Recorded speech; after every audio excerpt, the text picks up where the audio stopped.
Dobar dan. Dobar dan. Evo, za danas smo pripremili nešto što možda neko vrijeme već nismo imali u videima. Pričat ćemo opet malo o Glockovima. Imamo jedan Veov, jedan Umarexov, pošto Umarex sad ima monopol nad licencom.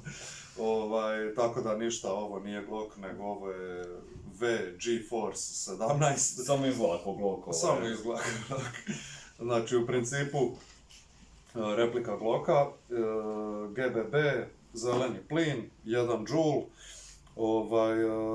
model je 17, iako ima nekakve izmjene o kojima ćemo sad malo pričati.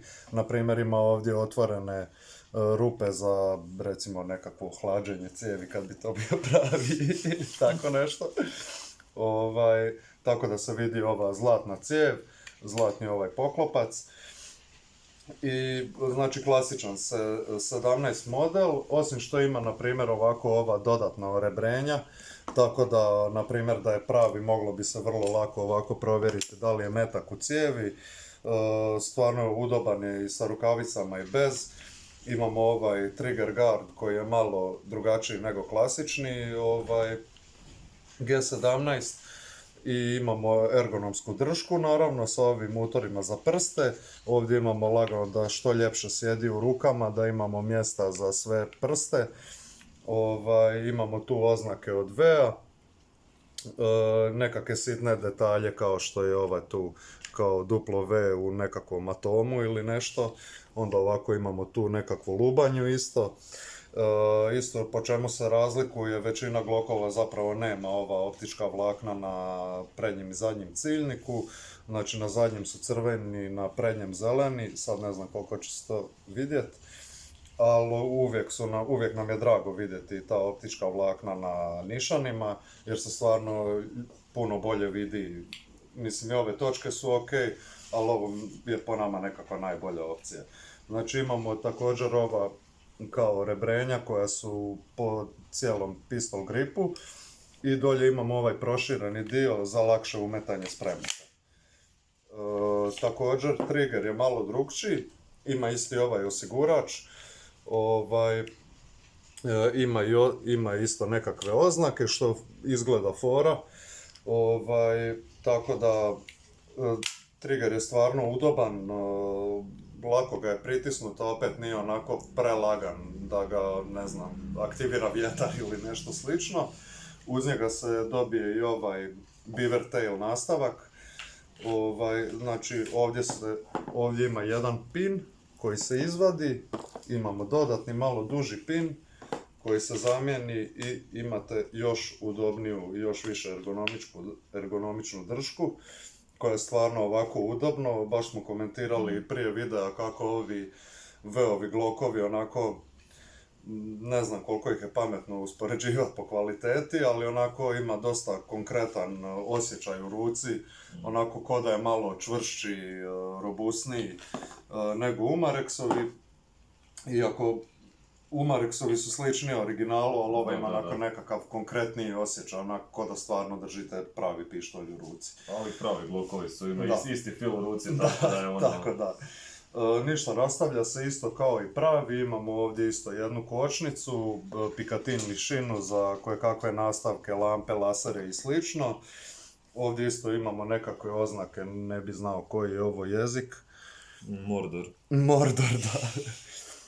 I isto imamo malo zelenog plina unutra, što isto uvijek ponavljamo. Kod zelenog plina, za razliku od CO2, bilo bi uvijek dobro da ga malo ima unutra zbog silikona, da podmazuje brtve i ventile iznutra. I ništa, ovako ima i odličan zvuk koji nam se svidio.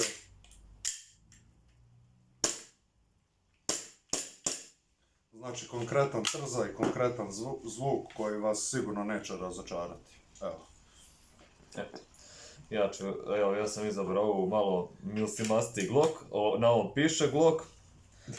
Znači ovdje se radi o Glocku 19X, koji je trebao biti, koji je bio na natjecanju kao novi američki piše, mada ga nažalost nisu odabrali, Stig ga je pobjedio za neku sitnicu.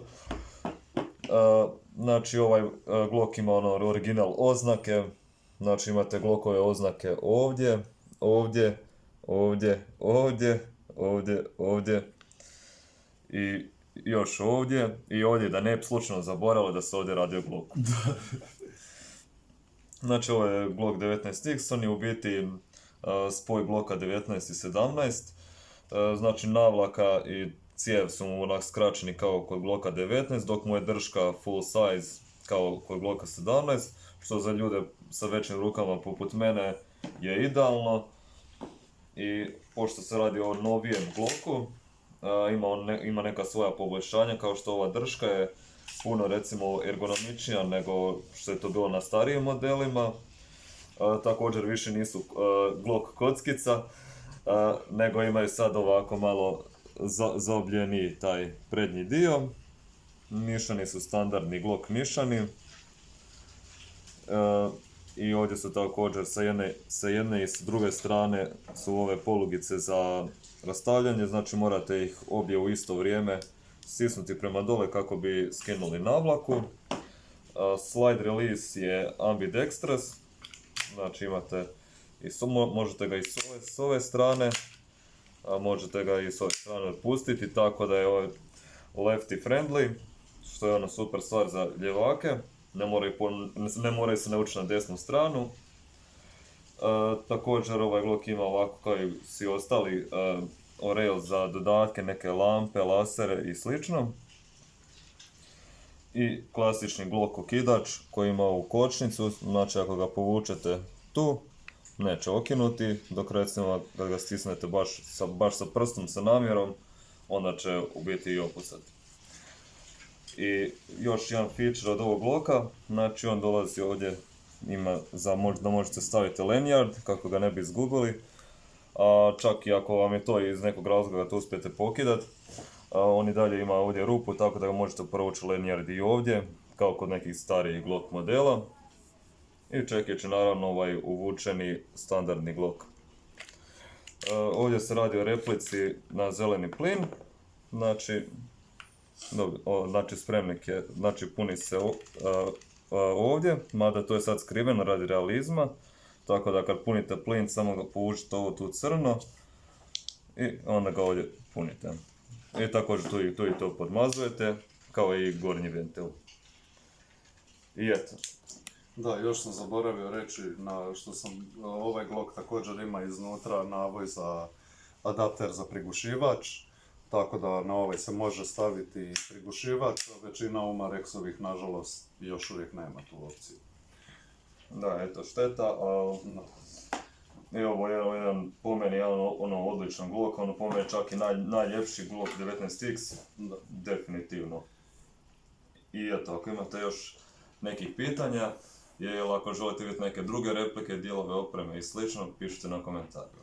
Ništa, pozdrav svima, vidimo se sutra. Pozdrav.